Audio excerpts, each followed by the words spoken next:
Hello and welcome to the video.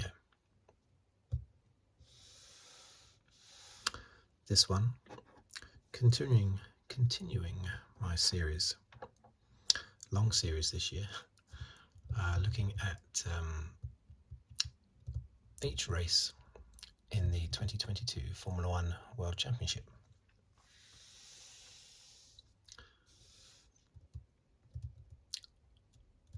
As usual, this will just be my own thoughts.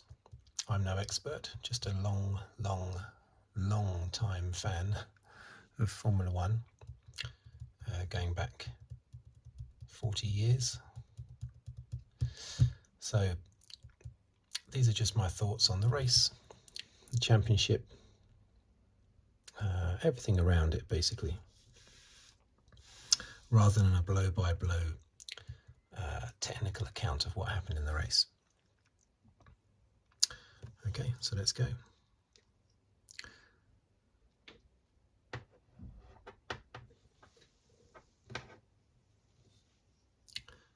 So this one was round 19, the US Grand Prix. Of course, the one in Miami was not officially the USA Grand Prix. That's just called the Miami Grand Prix. This one is the official US Grand Prix. Okay, so what I'll do, as usual, as I normally do, I'll write down the finishing order and then the top 10 in the Drivers' Championship and the order of the Constructors' Championship. Let's go, let's start.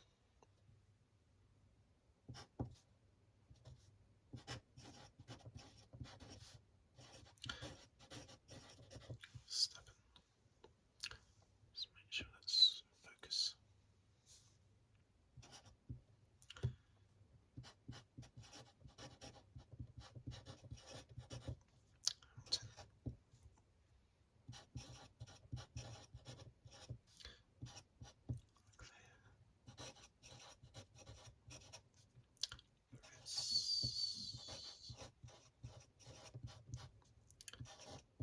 Russell.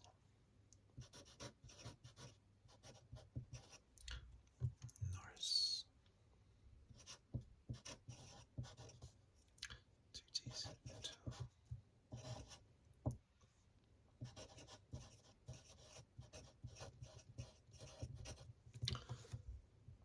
I don't run out of room here actually. Magnussen.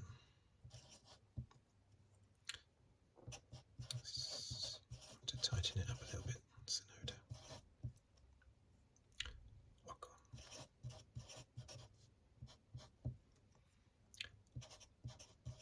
Joe. Albon.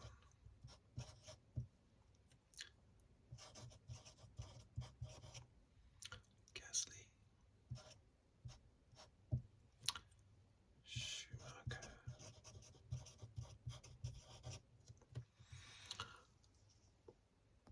Keep on top of that focus.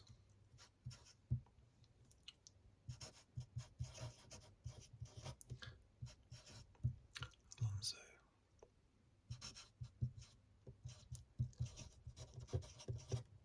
Ricardo.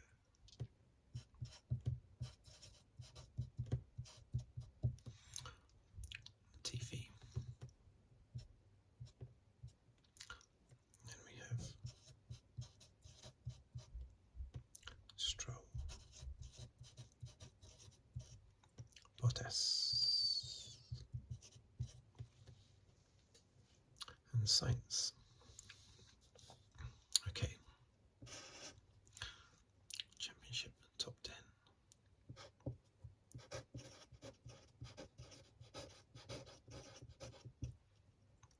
It's 391.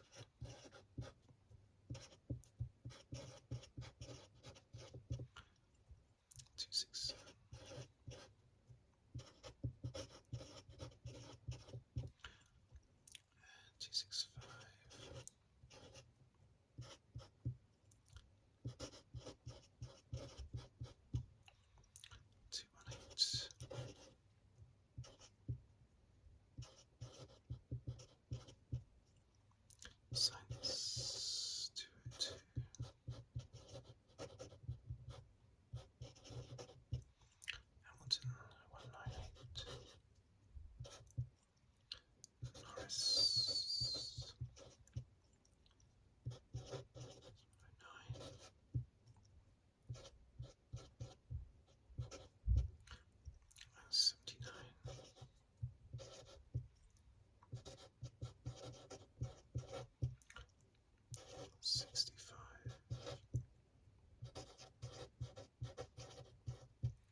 36. Okay, still in focus, I hope. So, constructors. Red Bull 656. Ferrari 469.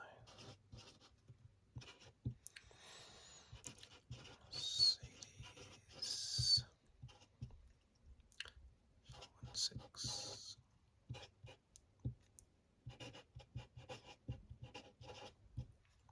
Alpine 144. McLaren 138. Alfa Romeo 52.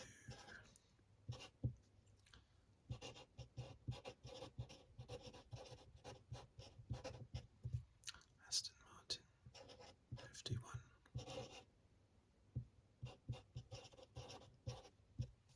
Haas 38.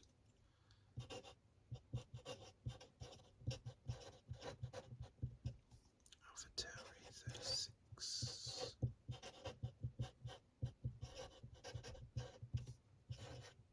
Williams 8.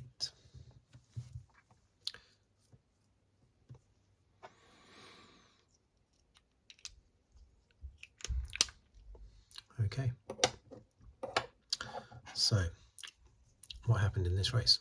Well, this race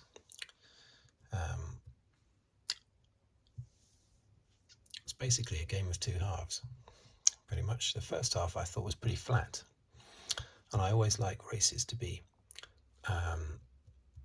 very exciting in America because it's an audience that's difficult to capture, always has been for Formula One. They're used to, in America, as any listeners will know, the racing tends to be a lot closer, especially NASCAR. I think NASCAR is more popular than IndyCar. In NASCAR, there's constant changing of positions, constantly, all the time. And of course, you don't get that with Formula One, so it's very difficult for Formula One to break into America. It seems to have done it now, but of course, we should remember in the early 80s, as I've mentioned before, there were 3 American Grand Prix in, I think, 1983 or 84. There were 3 of them. But that still didn't break us into America properly. So hopefully this time it will work with 3 races next year. But we'll see. But Austin had the greatest attendance that it's ever had for the F1 race in 11 years. So that's very good. And the crowd was certainly cheering a lot. But that cheering was during the second half of the race. The first half of the race was very flat, not really a lot going on. And it all kicked off in the second half with a big accident, but also lots of side-by-side racing and overtaking. It suddenly came good, and that was great to see at an American Grand Prix.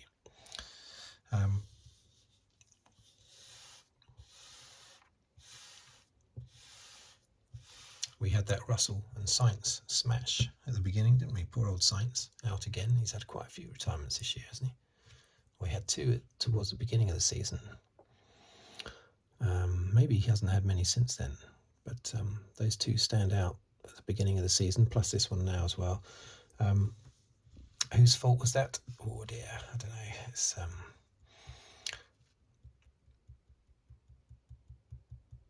as Anthony Davidson said after the race, it was probably slightly more or slightly the fault of Russell. So a 5-second added on to his pit stop, I think, was correct. He didn't just harpoon the side of Sainz. He locked up his front left tyre. That sent him a little bit wide, but also Sainz came diving in to get out to avoid running into the back of Verstappen pretty much, and attempt to go up the inside of Verstappen. So you could argue that Sainz should have thought that someone might be coming up the inside there when he jinked to the left. But also you could argue that Russell went too fast into that apex. He was trying to cut the apex too sharp by going in much closer to the corner. But of course he was on heavy fuel load, cold tyres, start of the race, loads of cars around him. They normally put those sort of things down to a racing incident if it's at the start. But not on this occasion. Didn't it happen? It happened between Russell and Perez in Austria, didn't it? Was that the start? Was that the first lap? I think it was the first lap, but this was the first corner. So even more so, I would say it was a racing incident. But the good thing is that he didn't get any more than 5 seconds, and I don't think it made any difference to his finishing position anyway. But yeah, that was devastating for Sainz to be spun around like that and see all the cars go past him when he started on pole. Of course, he wasn't quickest. Leclerc was quickest in qualifying, but I think, wasn't he? I think Leclerc was quickest in qualifying, I think. But obviously he had that penalty that knocked him down. But yeah, the first half of the race, not really much happened. That accident with Sainz enabled Hamilton to slot into second place, and Verstappen just eked out, just crept away from him bit by bit every lap. I think they were pretty much all on mediums, weren't they? Maybe not all of them, but certainly all the front runners were on mediums. And Hamilton had to come in after just, I think, 10 laps. He changed it from his mediums on to hards. And just 1 lap later, I think Verstappen came in. So their mediums didn't last long at all, which is why I was surprised Leclerc and Verstappen went on mediums at the end. But yeah, only 10 or 11 laps the mediums lasted for Hamilton and Verstappen, unless Verstappen was coming in earlier than he needed to, just to cover off Hamilton. And maybe his medium tyres would have lasted longer. Actually, I remember Leclerc was told over the radio that the medium tyres were not as bad when they inspected them, not as bad as what they thought, or something like that. So that's why he would have been more confident about going 18 laps at the end of the race on the mediums. Anyway, there was not really much going on in the race, was there, until Alonso had his big bash. There was a safety car just before that with Bottas, wasn't there, when he retired? But nothing much happened there. The field crowded up a little bit. It helped Leclerc. It got Leclerc right back into the running because he started. I think he was due to start 12th, but then some other penalties meant he started 10th, I think. And after that safety car period, because he was able to have his pit stop, he hadn't had his pit stop yet. He came out in 5th place.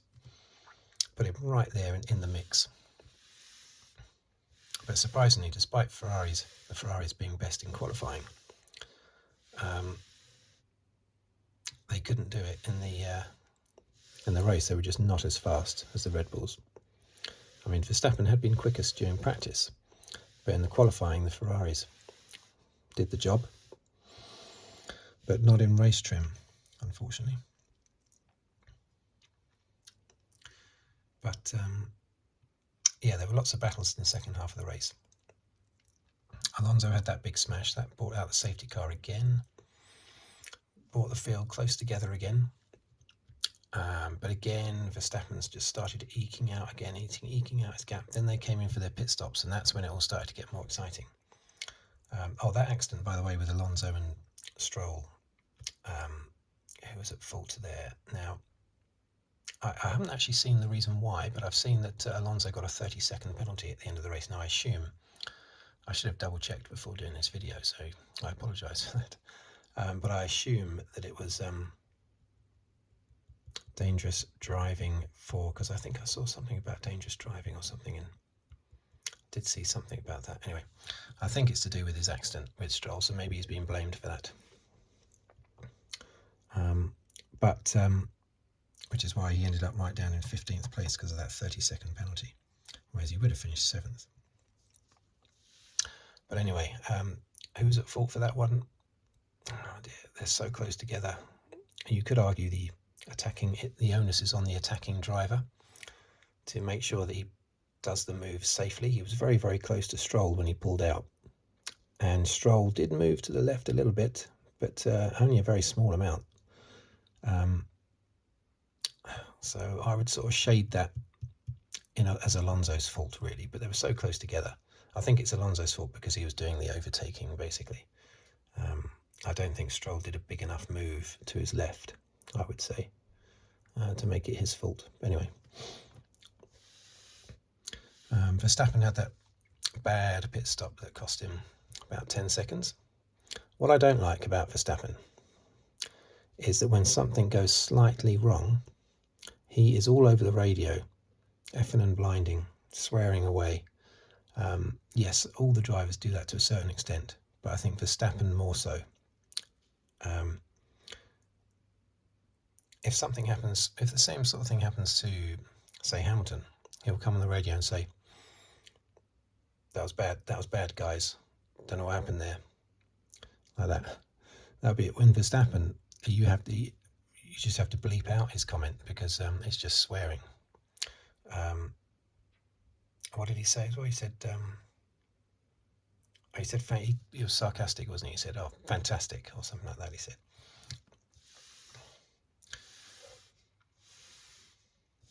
And the team correctly sort of slapped him a little bit and said, "Get on with it. We win. They were basically saying, we win as a team, we lose as a team." That's basically what they were saying. They just put him down a little bit there. Get on with the job, Max. So I don't like that when he does that, because Verstappen makes mistakes. And this wasn't a mistake anyway. It was a wheel gun that wouldn't work or something, I think. That's what was said after the race. Who knows? It might be a human error, but I just don't know. But that brought him out behind Leclerc, of course, didn't it? Now, Hamilton had come in for his pit stop and he had gone onto hards, which seemed to me the obvious thing to do. 18 laps to go. His medium tyres only lasted 10 laps, didn't they? But Leclerc and Verstappen went on to mediums. And I thought, right, well, they'll be quick at first, of course. They've got quicker cars than the Mercedes anyway, although Leclerc didn't seem to have in that last part of the race. But I thought, yep, they'll catch him. But then their tyres will fall off. And if they don't get past him quick, Hamilton will win. Or even if they get past him, Hamilton will go back past them again. But the Red Bull is such a good car that it was able to do 18 laps on mediums, even though most of those 18 laps were spent behind both Leclerc and Hamilton. And yet still, no problems with his tyres at all. But that was such an exciting finish. And what other battles were there? You had, of course, you had Leclerc versus Verstappen on those mediums at the end of the race. You had Leclerc, Russell. I wrote these down. Russell versus Perez. Yep, that was a good old bit of a ding-dong battle there between Russell and Perez. A bit of side-by-side racing. That's what we want to see. And of course, Verstappen against Hamilton.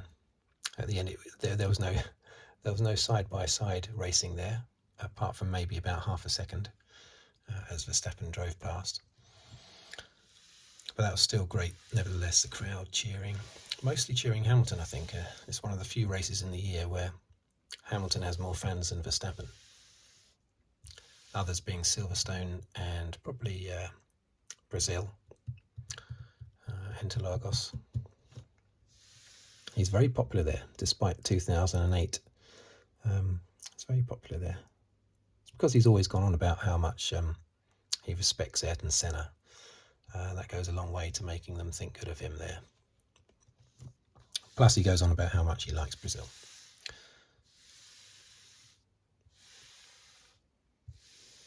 But yeah, that was a great ding-dong battle. I really thought in those last few laps, I thought Hamilton was either going to hold him off or get back past him again. And when Verstappen passed him, it looked like Hamilton hung on to him, didn't he? So it looked like Hamilton was going to do the job, but unfortunately not. And then, of course, you had the great ding-dong battle between Vettel and Magnussen. That was fantastic on the last lap, these two. Great battle for what was at the time 8th place, but it became 7th place with Alonso's 30-second penalty. But that was a fantastic battle at the end there, really great. Norris, once again, a consistent. He did lots of overtaking actually, didn't he? Yeah, Norris. He in the latter part of the race, he chopped past loads of people. He went past, I think, Tsunoda, Magnussen, Ocon.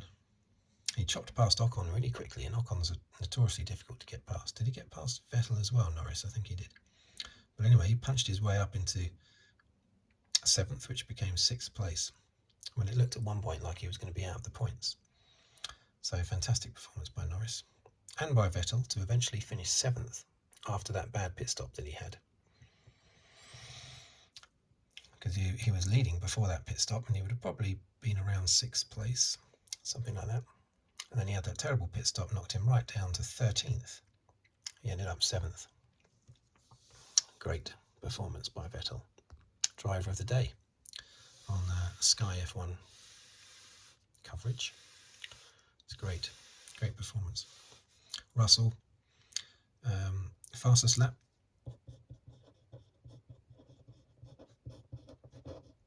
Good performance by Russell. Well, yet another solid performance. Did some good jousting with Perez. He says, Russell after the race said his car was useless all race. Didn't look useless to me, but I suppose maybe he's thinking he was 5th, Hamilton was 2nd, therefore he was useless. But he wasn't. Surprisingly, Leclerc was unable to catch Hamilton at the end, despite being on mediums and in what is supposed to be the faster car. I know upgrades were brought to Mercedes this weekend, but Hamilton was saying that the upgrades were not as good as what they thought they were going to be. But maybe they were actually better than what Hamilton thought they were after thinking that they were going to be better, or something like that. But for whatever reason, Leclerc could not catch Hamilton at the end, which I thought was a bit surprising. Perez, well, yeah, I mean, he did start down the field, didn't he? He's got that excuse. He was, I don't know, about 10th or something, so he still did a good performance, and he was very fast at the end of the race. Didn't get the fastest lap, I think only because Russell, maybe only because, no, actually Verstappen held the fastest lap right up until Russell took it, I think, on his soft tyres. Specifically came in just to do that. But Perez was super quick and was catching the top 3 for a couple of laps and then fell off. I know that on the commentary they were suggesting it was to do with the battery, saving battery, using the battery on one lap, saving it on the next, that sort of thing. But for whatever reason, it was fast, but of course, once again, blown away by his teammate. Magnussen in the points, that's good. Tsunoda in the points, that's good. And Ocon, that penalty by Alonso has pretty much sealed, because that lost Alonso a batch of points and gained Ocon 1 point. Now, that 14-point gap in the championship between Ocon and Alonso, that's safe now. 3 races to go. I would say that's safe.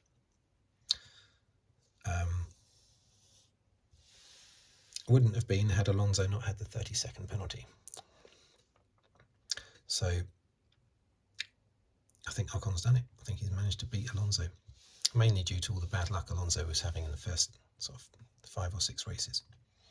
Bottas is still there, as he always is, in 10th place on 46 points. He did better this weekend. He was faster this weekend, back to how he was at the beginning of the year. But of course, he retired early on, Ricciardo, look at that. He's always finishes 10 places behind Norris. I don't know if you've always noticed that. It's always 10 places behind his teammate. Oh dear, what is going on there? He should be chilled out and relaxed. He doesn't have to worry about his drive for next year, so he should be all relaxed and, well, chilled out. What is going on there? Don't understand. Psychological, yes, they can have psychological blips, but once you know what's happening next year, you can relax a little bit. And I would have thought he'd have relaxed a little bit and been better. He was in the last couple of races. He was more competitive, wasn't he? But I mean, that's just horrific. Only beating Latifi. Albon down in 12th. Joe, Gasly, Schumacher. Not much to say about those, really, I don't think. Schumacher does what he does every race and sort of flirts with 9th and 10th position, but not always, but most of the time finishes just outside the top 10 after flirting with 10th place throughout the race. He's done that quite a lot this year, but I think he's only finished in the points twice, but one of them was a 6th place, which is very good. In the championship, while we still got this battle with Leclerc and Perez, it doesn't seem to matter how many points either one of them scores. There's always a 2-point gap between them in the championship. And then we've got this other big battle here. Hamilton is suddenly, he's on the verge of getting 200 points. I can't believe it. He's right on Sainz now, and Russell, I think, is within range. So these three are definitely, I mean, Hamilton would of course say he doesn't care if he finishes 4th. He doesn't care if he beats Russell, but I don't believe that. I think he would want, I don't think he cares about finishing 4th in the championship rather than 6th, but I think he does care about beating Russell.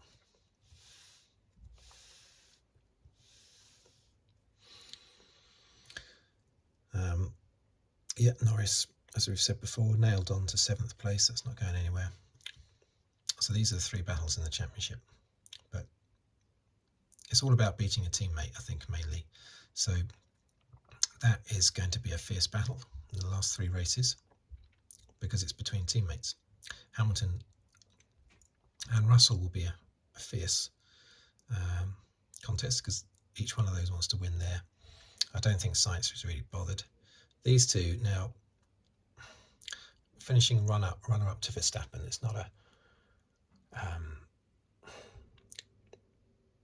an exciting position to finish in, is it? So I don't think either one of them is going to be all that fussed there. It's the teams really that care because they get different levels of money, and it's quite significant, especially further down the field. That jump in cash, depending on what position you finish in, is quite something. And here, of course, we've got Alfa Romeo and Aston Martin, 1 point separating them. That they are desperate to finish in front of each other. And here, Alpine and McLaren,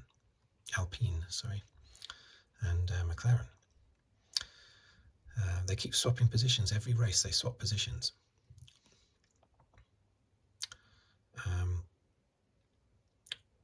On this one, McLaren closed in a little bit, and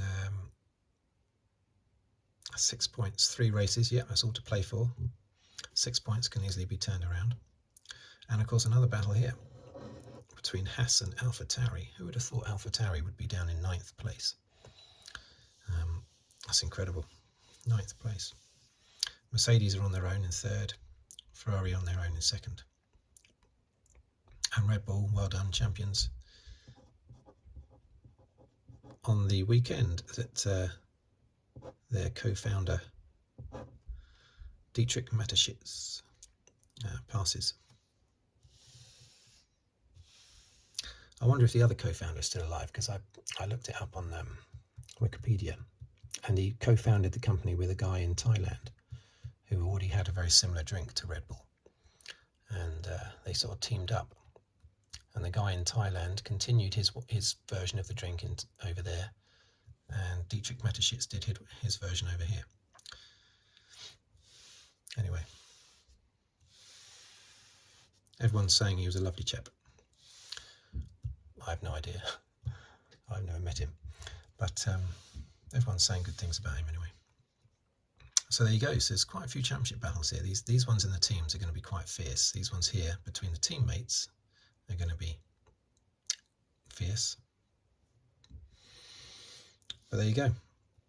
The next race is in Mexico. I think it's next week, isn't it? Round 20. I'll be there for that one.